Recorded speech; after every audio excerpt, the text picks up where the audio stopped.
We are live from DC, and we have from London Taylor Hudak. Hey, Taylor, can you hear us? Yes, I can, guys. Thank you so much for having me on. I've been watching as much as I can the certain actions that you guys are putting on and seeing the response. I'm really proud of you guys. I feel bad that I'm not there with you, but I will say I'm very, very happy to be out in London covering this. We have a great team working together.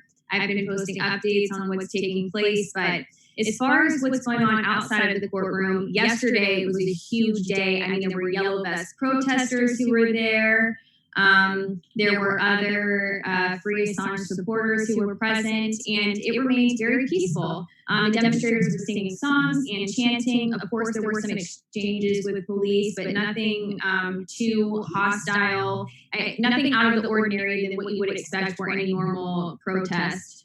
But it was really great to see the support for Julian Assange. And I don't know if this is being reported too much over in the States, but Julian actually had to tell the judge for the people outside to please be quiet, but that he really appreciated the support because he couldn't hear what the judge was saying. And the reporters who were in the courthouse couldn't hear. That's because the support for him outside was so loud. That's pretty cool. And I think that everybody was happy to know that, he was able to hear that, but eventually it did get a little disruptive. Today was not as I'm going to have a question for you, but according to Craig Murray, the Julian couldn't hear because he was encased inside a Lexan box with a couple of holes cut in it so he could breathe. Like he was in a plastic human cage inside the courtroom, and that itself was making it more difficult to hear than the minimal noise that was seeping through into the courtroom. But either way, the turnout is phenomenal. Real quick, how does it feel to be a Russian honey trap? Yeah, I know, right? So I don't, I was amazed at some of the tweets that were sent out about me. I actually don't want to focus too much on that because I want to focus on Julian's case. I think, once we get back to our vigils, I'll be able to talk about this in a greater depth, but I want to keep the focus on Julian Assange and on the press freedoms that are basically at stake here. Another thing, too, with that is, we're reporting on something very controversial. And so I think what comes with that is, a risk of being accused of being Russian and that sort of thing. But my colleague, Kit Clarenberg, is going to be writing up on that. He has written up on spy cops and spy cops before and things that are similar to what Susie Dawson also writes about. So he'll be writing up an article in a greater depth about that. So can you tell us any bit more about the searches that Julian went through last night and the ordeal he had by the Belmarsh prison staff? So he went multiple times. Yeah, he got strips between yesterday and today. He was stripped, searched twice. He was handcuffed and then unhandcuffed numerous times. And also at the end of each day, his court documents, the files are being confiscated from him. And his attorney, Edward Fitzgerald, says that this is a violation and that this may threaten his right to a fair trial. So they are not, this may be typical protocol. I'm not really sure. We know that Belmarsh prison is not a great place to be, of course. It's known as the UK's Guantanamo. But yeah, he has been, subjected to these searches and was put in 5 different holding cells. Wait, regardless of their normal protocol, Julian Assange isn't a fucking terrorist. He's not a violent human being. He's not a danger to other people physically. The only reason he's ever been a danger to anyone is because he's exposed the crimes that they've hidden to remain in power. So to treat him, to put him through, the stupid human tricks to demoralize both him and his supporters through these actions it is the personification of punishment as process. One of the things that you're doing while you're there is streaming through the Watchdog, and that's an outlet that Terminated has brought into business. It's something that we're going to be a part of here at Action for Assange. You guys, was that your first broadcast last night? Yes, it was our first one last night. That is the Watchdog. Watchdog. Talk about who you might have coming up this week, so that everybody who's watching the stream can have multiple things to look at throughout the day.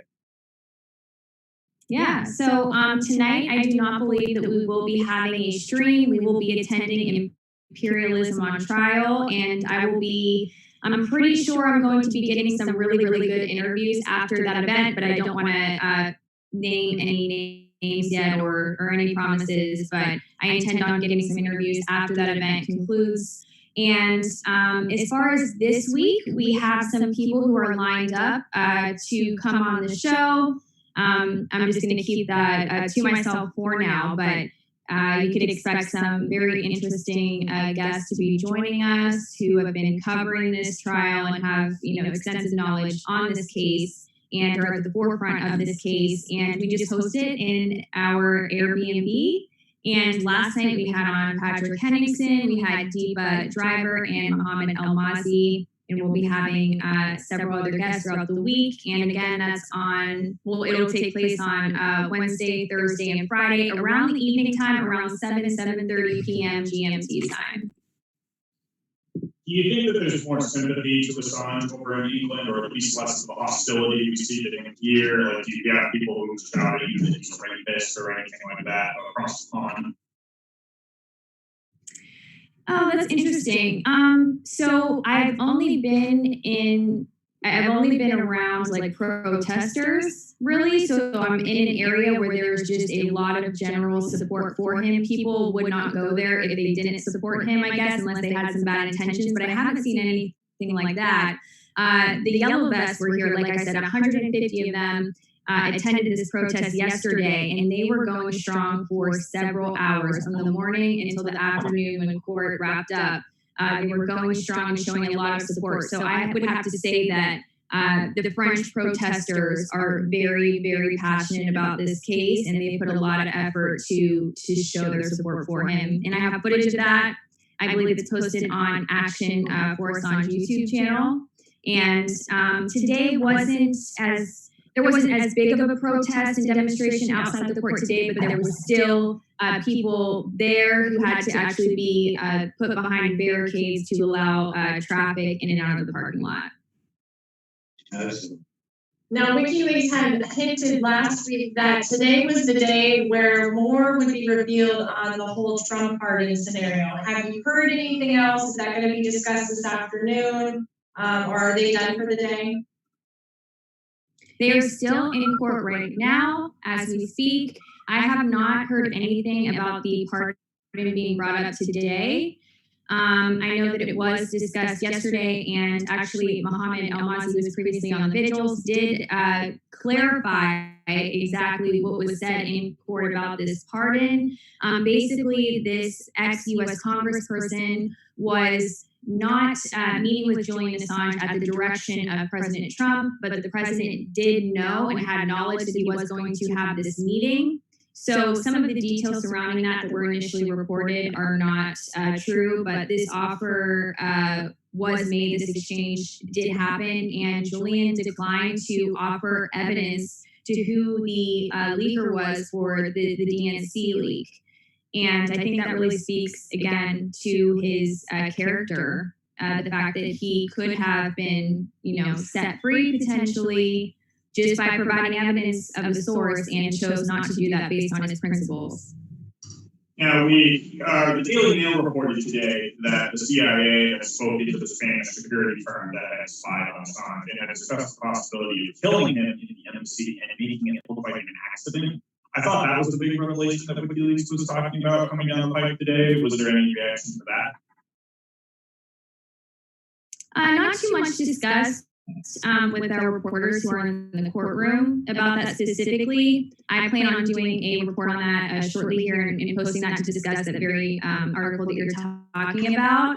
I mean, I think that's a huge revelation that we should be really focusing on. I mean, that's extremely problematic that, again, our CIA would be working with a foreign security firm and then also trying to end someone's life who is, published some inconvenient truths about the government. So, of course, this is not going to receive any attention by the corporate media. Being the fact that I'm not in the United States, I haven't been able to see any of the coverage that's going on. So I actually have a question for you guys. I mean, have you seen anything in the corporate media? What has the coverage been like? Terrible. Well, I mean, we've also been busy. I haven't watched I know you guys have. anything since I touched down. Yeah. We saw yesterday that CNN did not cover the protest. Here, yeah. Yes, instead they were covering Kobe Bryant's latest memorial service, and there was also discussion about how coronavirus has impacted the stock market, but there was no discussion of the protests at all, at least not that we could see. Yeah, today is our media day, so we're going to go around to a few of the mainstream media locations, see if there's anybody we get to interact with. But yeah, as far as we know, we haven't seen a whole lot of mainstream media coverage. Yeah, I hear a little bit less than an hour to get our shit together and get out of here. So we should probably wrap this up, but please go with what you were getting ready to say, and then remind the folks who are listening what your streaming schedule is going to be.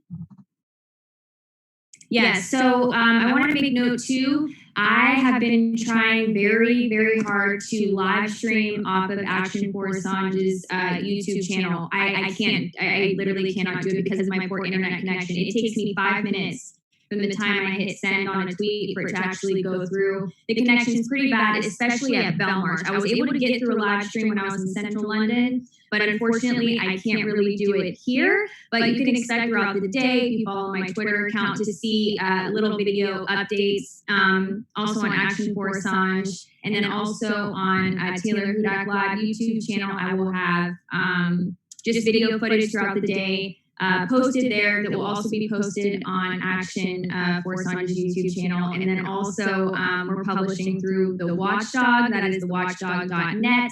And then again, Wednesday, Thursday, and Friday, we are going to continue on, or this week in particular, Wednesday, Thursday, and Friday, we're going to continue on with our Watchdog podcast, where we have special guests joining us to discuss this case, sort of like the vigils, but to discuss the events of that particular day that happened in court.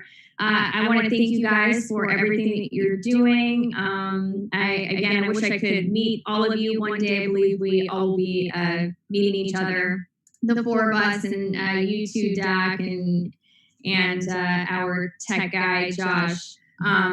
Again, thank you to everybody behind the scenes who has been working very hard. I don't want to name them, but we've had a whole team of people who have been working to make sure that this happens. And thank you to all of our viewers who helped me make it out here and stay here. I'm really grateful for that, and I look forward to some good news in this week to come. Taylor Hudak, live from London. We're gonna get our shit together, and we're gonna get out in front of a handful of mainstream outlets. We've got a specific action plan today. We went to the spot where Seth Rich was murdered last night. Footage of that is, I believe, on Jason Furness's channel. And this computer's about to die. So I'm going to go ahead and get out of here. I'm Steve Boykin. I'm Christina. And we will see you here in a bit.